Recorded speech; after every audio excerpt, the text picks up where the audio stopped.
Now he's hitting the stage in a Quentin Tarantino off-Broadway show called Once Upon a Time on Clarantino's Pilot, which is playing tonight and tomorrow at the Thespis Theater in Astoria, Queens. Please welcome to New York living, Andrew Keegan. Oh my gosh, I know so much. How are you? So much. Nice It's to so meet good you. to see you. Please welcome, have a seat. This is a good rehearsal for tonight. Tonight we're doing a play. I know you're doing a play. Are you going to come through barn doors?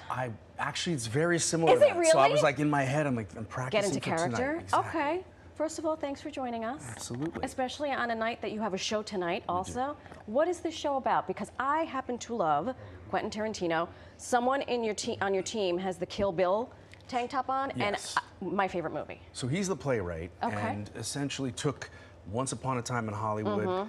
The play is called Once Upon a Time in Clarantino's Pilot. Yep. And so a lot of the characters are based on characters from the movies, and I play basically Leo, except a disgruntled Leo, because, you know, I don't have his career. Right. So we get to have a lot of fun with it, and working with a really talented group of New York actors. Okay. So, and doing stage off-Broadway, it's my first time, so it's pretty cool. Well, I was just going to say, I mean, we are contemporaries. I think I got you by like 10 years. I think I'm a little much older than you are. I don't think so. I'm looking at you, I don't think so. You'd be surprised. Okay, I am. We're on TV, you know, everything's so lovely here. But I feel like we grew up together in film, me on news, you film and television.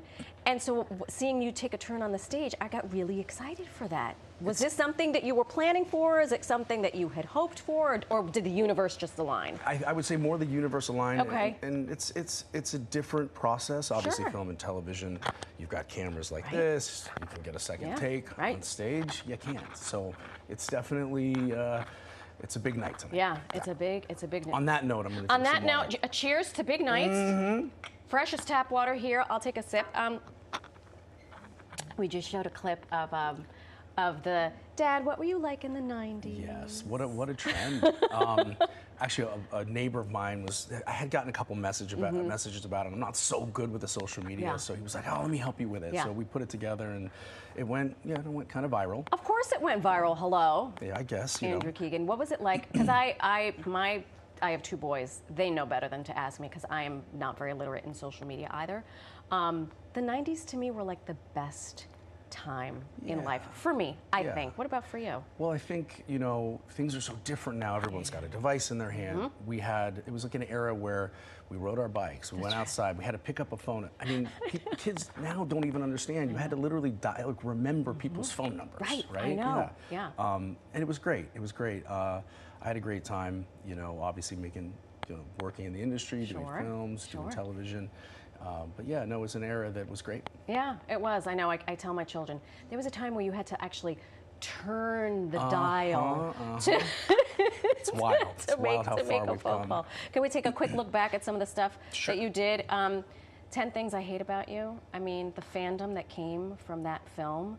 Were you prepared for it at the time? I think what's interesting is that movie, it started off really, really slow. Like, we didn't even have a premiere.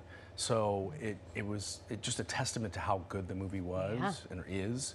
And, you know, it's interesting now, I get friends our age calling, completely baffled, like, hey, I'm just calling, my kids are watching and they wanted to talk to you. I'm like, yeah, it's kind of wild like, that a whole other generation is really appreciating that film in particular. I think it's one of those timeless things, and I think it's trippy, but also like, yeah, I did that, and I'm proud of it. Yeah, it feels like it's sort of like you think of your yearbook and how kind of you don't go back to it and be like, but for us, you know, it's there all the time. That's right. I was on the plane coming here and literally went to the bathroom. I'm walking through the aisle and I look over and someone's watching the film. I'm like, could you wow. imagine?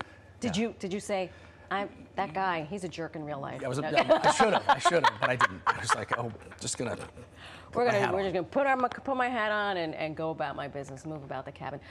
We'd like to play a little game with you. Sure. You won't get graded on it, I promise. Okay, good. I'm not good at that. Not good at grades. Okay. Good at acting, but not grades. Listen, we all have our lane. Yeah, I'm good at lane. neither, so here we are. So we wanted to do just this or that, but 90s edition. You choose the one that you prefer. I'll give you two topics. Blockbuster nights or mall hangouts? Oh, I couldn't do malls. Definitely Blockbuster. Yeah, no. But like, I remember going to a mall, you know, the different levels, and especially in that era. Yeah. So I've been traumatized. Screaming over here, screaming over there, and I was running out. And you're running out. There's what was no it? malls. The Jamba Juice or Jamba Juice, yeah.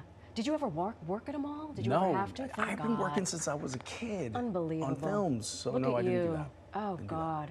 I worked at a department store. It was, I knew real quick I never wanted to do that again. With all due respect to all the people who have to work in department stores. Of course, but here you are, here you are. Okay, beepers or flip phones? Oh, see, I was gonna guess that one. I had the first beeper in 7th grade in my class, so I'll go with beeper. With beepers? I'm gonna go with beepers. Who was the first girl you gave your beeper number to? Oh gosh, don't ask me. I can't remember. If she's out there, let me know. Call us up. I was just hit me up on Instagram. DM him. A leather jacket or denim on denim? I'll go leather. Same. Yeah. Same. Okay. Seventh Heaven or Party of Five? Ooh, that's a good one. I would say Party of Five. Party of Five felt, you know, I remember the writing on it was just great. It just felt more natural. Seventh Heaven was great as well. Sure. But there was more drama on Party of Five. It was more intense. Yeah. I remember I couldn't wait for every week being like, Wednesday night, Party of Five, gotta watch it with my cousin Emily. Okay, last one. Backstreet Boys or NSYNC? Oh, that's a tough one. You're not getting graded? This is an interesting story. I met the Backstreet. Speaking of malls, we're going to pull this all together now. Okay, and now ready for this? Full circle, yes. So when I was probably about 16, I did a mall appearance in Roanoke, Virginia. Stop it. And the Backstreet Boys opened for me. So they hadn't Excuse you? So they were, but the terrible part for them was they were performing, they decided to walk me out and the mall went nuts. No. And they're, you know, doing their Backstreet Boy thing. Yeah. So we ended up becoming friends, obviously. So they're doing great now too. It's amazing. It turns out all of you are doing quite well. Yeah, there's something going on with this nostalgia thing. And let's ride this wave. Because probably what we were talking about, the 90s were so great. They were simpler. People like us remember that that was a great time. It was a great time. Of living. It was living, simpler. New York living. New York living, Astoria living, Quentin Tarantino living. Andrew, thank you so much for joining us. Break a leg tonight. Are you coming? I would, but I also work in baseball. I'll be like a couple of blocks over at Citi Field. You'll be in Astoria, I'll be in Flushing. Okay. I'll be thinking of you. How about the after party? Honey child, I gotta go to sleep. Fair enough. But thank you so much. Once Upon a Time on Clarantino Pilots tonight and tomorrow at the Thespis Theater in Astoria, Queens. For tickets, all the information is right there, prekindle.com.